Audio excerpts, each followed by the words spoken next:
ఇదేమింతండి బాబు చూడండి. గోంగూరని ఏస్తే ఆ! తోటకూరొచ్చింది. ఎలాగొచ్చిందో చూసారా? ఇందుట్లోని గోంగూరంతా అనగదొక్కేసి తోటకూరొచ్చేసిందండి. ఏం చేస్తాం? కుక్కలు కూడా ఎరిగేస్తున్నాయిగా చుట్టూరు క్లాతులు కట్టాను చీరలు. ఇంకా ఈ పక్కన కట్టాలి. ఇగో కర్రలు పెట్టాను పక్కన.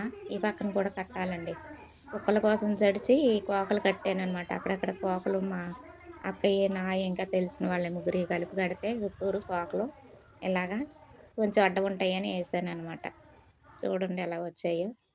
హ్మ్. ఇలా ఉందన్నమాట. కలుపు తీసాను. ఇక్కడ కొంచెం లెక్క తీసాను. అంటే తోటకూర పీకేసాను. ఇంకా అక్కడక్కడ పీకుతున్నాను. ఎవరడిగితే వాళ్ళకిచ్చేత్తన్నాననమాట. ఇంకా ఉంది. చాలా వచ్చేసిందండి. జల్లగండ వచ్చేసిందండి అదంతాన. ఎక్కడన్నా ఉన్న కాడల్లా పేలిపోయినయో ఏమో గింజలు అలా వచ్చేసినాయన్నమాట. ఈకోకండా.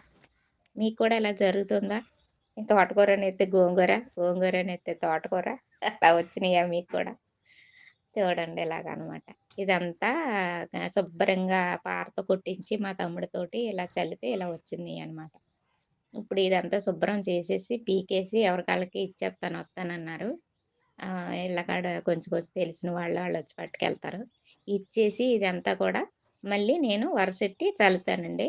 చల్లిన తర్వాత అవెలా వచ్చాయో నేను మీకు చూపిస్తాను.